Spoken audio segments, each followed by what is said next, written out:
going to switch guitars real quick, because if we're talking about that stuff, I really will show you the secret to all technique and speed is your good old-fashioned acoustic guitar. The most important thing with me and my technique development was learning fiddle tunes, right? Fiddle tunes to me are everything because they're not written for the guitar, and you end up with basically the problem with guitar. All right, here we go. Let's do a visual. The picking on guitar is like being right-handed and left-handed, okay? Here's the string sets. If you like to travel from one string to the other string on the outside, that's like being right-handed. I would say the majority of guitar players like that. That is this thing. That's why we like to hammer on.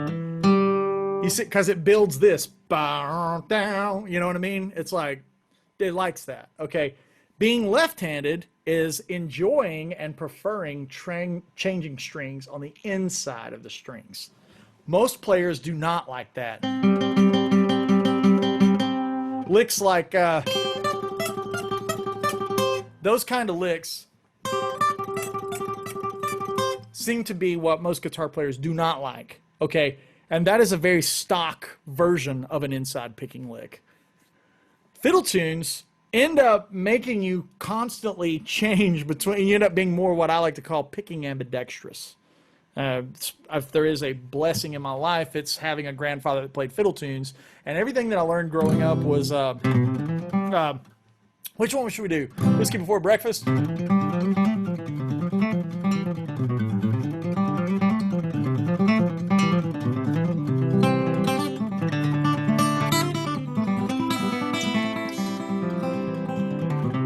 So in a tune like that, you end up seeing that the picking notes. Oh, sorry, one more time. In that right there, I can't even tell you how many times I had to switch between inside and outside picking. Just in that much of it. Like Billy and the Low Ground's another good one in C.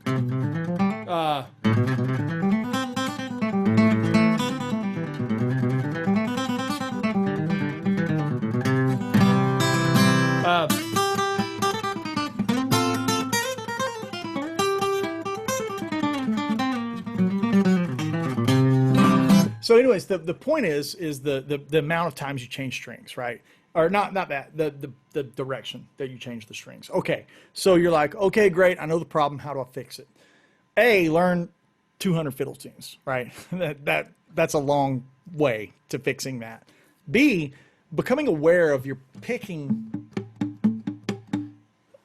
direction, I guess, for lack of a better word. I was trying to figure out how to word that. Okay, is that a decent angle right there? This is like, it's going to be impossible to play this stuff like this. But let's just mute our left hand. Let's just mute it. Trying to find a spot where you can hear each individual string.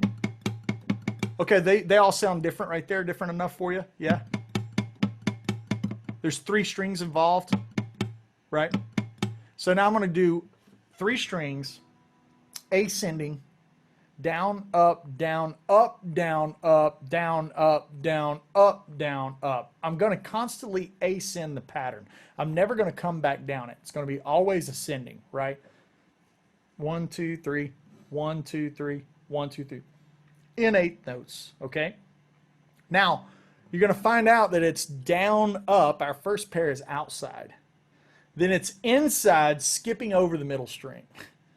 Then it's going to be inside and then outside. And then so it's basically going to go down, up, down, up, down, up.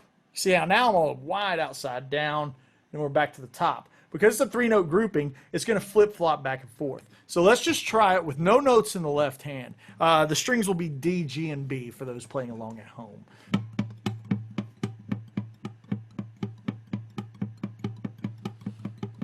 Starts to sound like Mr. Miyagi's drum from the Karate Kid Part 2.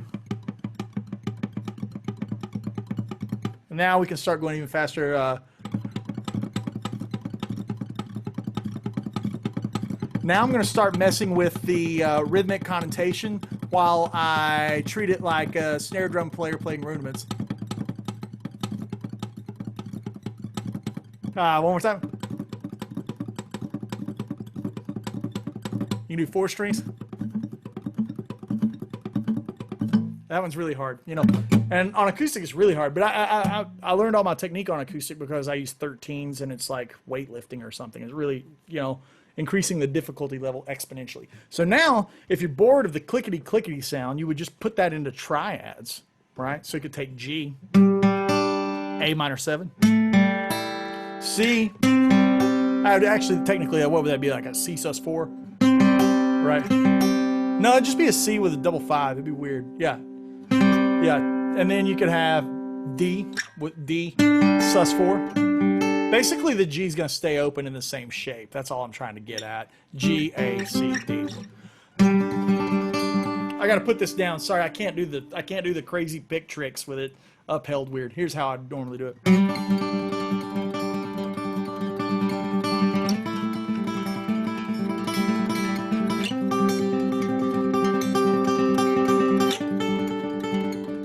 Now you can start making little songs out of it.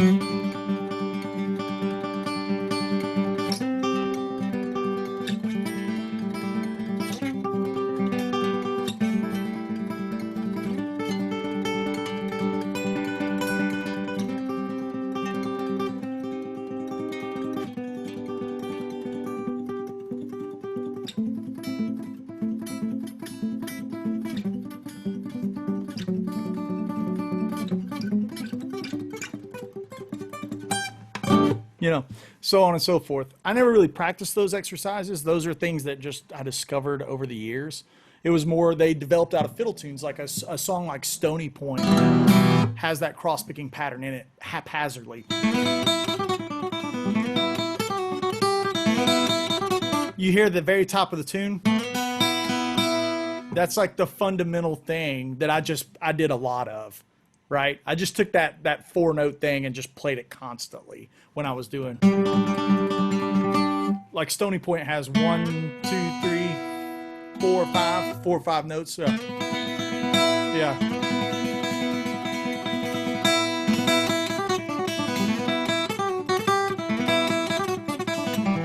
That's a tough lick there because it's 4 strings.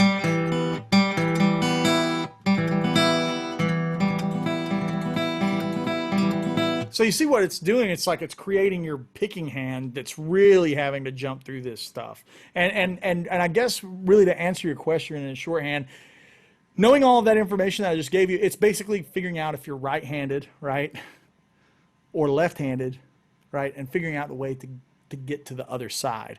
And the way to do that would be take things that are odd note groupings. Again, let's revisit.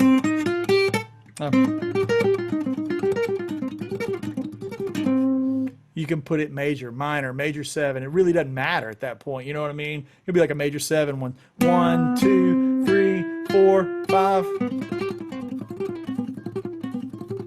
That'd be like putting it in C major and altering that 4, turning the 4 on and off, essentially. Right.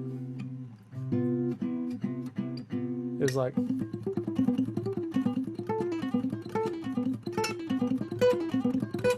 That's doing 2 strings, 2 notes, 2 notes, 1 note.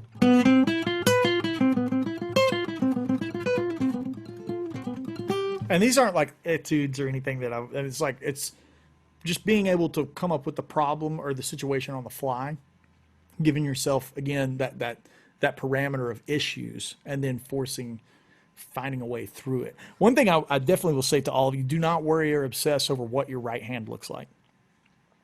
I mean, you got guys like Steve Morse, Jimmy Herring that play with this flipper kind of position, and then you got guys like Aldi Mioa, Guthrie Govan, John Petrucci. They play with more of the closed fist position, and all those guys can alternate pick their butts off. So it's like worrying about what it looks like, I think, is innately a core problem that guitar players deal with. They're like, oh, well, I don't look like so-and-so, and he can do it. It's like, that's not the point. It's what does it feel like? For an example, right, do you guys remember, like, learning how to ride a bicycle or swim? Like, there's no mystery to how those two things work, right? Like the bike, you can see how it works. You can see that you pedal it and it keeps you upright. Swimming, you see that you flop around and you stay upright. You stop flopping, you sink, right? The trick is when you watch a little kid learn how to do that stuff, they don't know how to do it because they can't feel it. It's not something that you can like unlearn. You can't like unlearn how to ride a bike. You know what I mean? Once your body knows how to do it, it's like, okay, boom, muscles, your brain tells your muscles to never forget that.